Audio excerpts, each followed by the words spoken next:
राधे राधे छोटा भाई, सब ध्यान देगा। अब तुम लोग जो है कि एक बार श्रद्धा भक्ति से राधे राधे लिख दो, तब देखो तुम लोगों को सवाल कैसे समझ में आता है। ध्यान देगा भाई, ये है तुम्हारा सवाल नंबर 19 और कक्षा 8 एक्सरसाइज 4.1। सवाल देखो कि कहता है 128 को किस छोटी से छोटी संख्याओं से गुना करें कि गुणनफल परिपूर्ण घन हो। गुणनफल कौन सी हो जाए? परिपूर्ण घन। अच्छा, सवाल अपने लोगों को कहता है 128 दिया हुआ है, यही ना। 128 का सबसे पहले करते हैं अपने लोग अभाज्य गुणनखंड। 128 लिख दो। अभाज्य गुणनखंड 2 से करेगा तो ये हो जाएगा तुम्हारा 64। फिर 2 से करेगा तो ये हो जाएगा 32। फिर 2 से भाग देगा तो ये हो जाएगा कितना? 16। 2 से हो गया 8। 2 से हो गया 4। 2 से हो गया 2। अब देखो जोड़ा लगाओ, जोड़ा लगाओ। एगो 2 बचले रहा कि नहीं रहा। इसको पूर्ण घन होने के लिए और 2 का जरूरी है ना। सबसे पहले 128 लिख दो यहाँ पे और इसका अभाज्य गुणनखंड लिखो। 2 गुना कौन ची रे? 2 गुना कौन ची? 2 गुना 2 गुना 2 क्या गो पूरा? 3 नहीं पूरा, और एगो 2 फिर देखो क्या गो पूरा? 3 गो। अच्छा, इसको पूर्ण घन होने के लिए क्या गो 2 का जरूरी है? 2 गो। अच्छा, इसको एक बार और लिखेंगे। 2 गुना 2 का क्यूब। फिर देखो 2 का क्यूब लिख दिए। यहाँ पे लिखेंगे चूंकि 128 पूर्ण घन घन नहीं है, ठीक है ना। ये पूर्ण घन नहीं है, अतः अतः इसे पूर्ण घन होने के लिए, पूर्ण घन होने के लिए 2 गुना 2 बराबर 4 से गुना करना होगा। न बुझा? कितना से गुना करना होगा? 2 गुना 2 बराबर कितना होता है? 4। इसलिए अपने लोगों का आंसर हो जाएगा कौन चीज? इसलिए अपने लोगों का सबसे छोटी संख्या कौन सी हो जाएगा? इसलिए छोटी संख्या 4 से गुना करना होगा। अपने लोगों का आंसर हो गया 4। ध्यान देगा भाई, ये है तुम्हारा सवाल नंबर 20। कहता है कि 675 को किस छोटी से छोटी संख्याओं से गुना करें कि गुणनफल परिपूर्ण घन हो। गुणनफल कौन सी हो?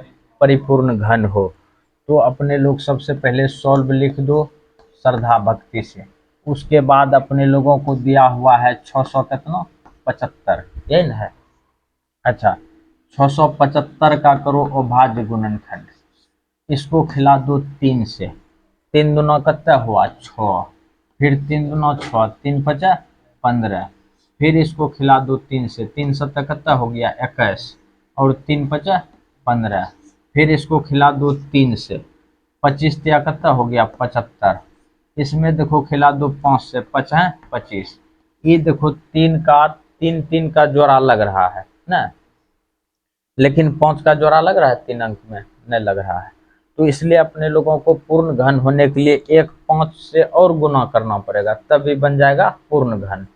यहाँ पे लिखेंगे अपने लोग 675 का अभाज्य गुणनखंड के रूप में लिखो 3 गुना 3 गुना 3 और गुना 5 गुना 5।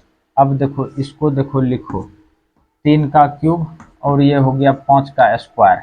अच्छा, इसका भी क्यूब पूर्ण चाहिए तो क्या गो 5 चाहिए? एक 5 और यहाँ पे लिखेंगे 675।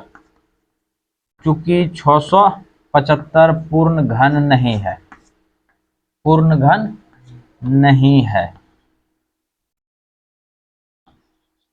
अरे यार, पूर्ण घन नहीं है। अतः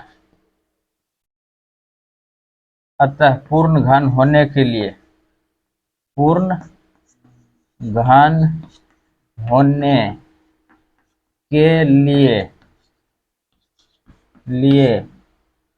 एक पाँच, एगो पाँच, इसका माने एक पाँच, एक पाँच से गुना करना होगा। बुझा कि नहीं बुझा? क्या गो पाँच से गुना करना होगा? एक पाँच से। इसलिए अपने लोगों का आंसर हो जाएगा कौन सी? पाँच। छोटी से छोटी संख्या हो जाएगा पाँच। ध्यान दो भाई, ये है तुम्हारा सवाल नंबर 21। कहता है 625 को किस छोटी से छोटी संख्याओं से भाग दें कि भागफल परिपूर्ण घन हो। तो सेम डायलॉग में ध्यान से देखना, सॉल्व करते हैं। और अपने लोग यहाँ पे लिख दो 625, कोई दिक्कत है कि? और यहाँ पे 625 का करते हैं अभाज्य गुणनखंड।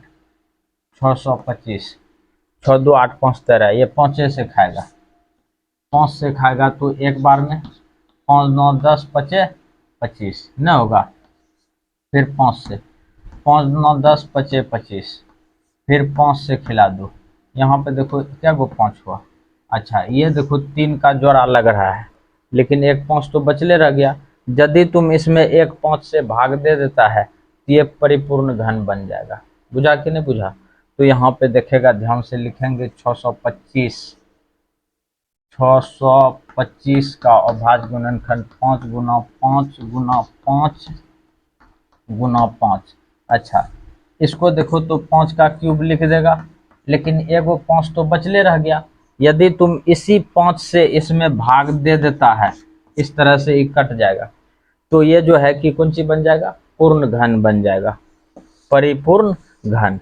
तो यहाँ पे लिखेंगे चूंकि 625 परिपूर्ण घन नहीं है, परिपूर्ण घन नहीं है, नहीं है, अतः पूर्ण घन होने के लिए, परिपूर्ण घन होने के लिए 5 से भाग देना होगा। कितने से भाग देना होगा? 5 से। इसलिए अपने लोगों का आंसर हो गया कौन सी? 5। ये सवाल तुम्हारा यहाँ पे समाप्त हो गया। ध्यान दो भाई, अपने लोगों को इसका आंसर जो है तुम्हारा 25 दिया हुआ है, जो कि पूरा गलत है। बुझा कि नहीं बुझा? तो गलती से टाइपिंग से हो गया होगा, चूंकि अपने लोगों को कहता है कि भाग देने के लिए, भाग देने के लिए कहता है, तो 5 से भाग देगा तब जाकर के ये पूर्ण घन बचेगा। यदि तुम 25 से भाग देता है तो ये पूर्ण घन कभी बनबे नहीं करेगा। हाँ, यदि इसमें गुणनफल लिखा हुआ रहता तो तब अपने लोग इससे 25 से गुना करते तो ये पूर्ण घन बन जाता, जो बात है। तो इसलिए तुम लोगों का आंसर हो जाएगा भाई 5। और तुम लोग जो है कि इसके लिए जो है कि टेंशन नहीं लेना कि 25 होगा, इसका आंसर दिया हुआ है 5।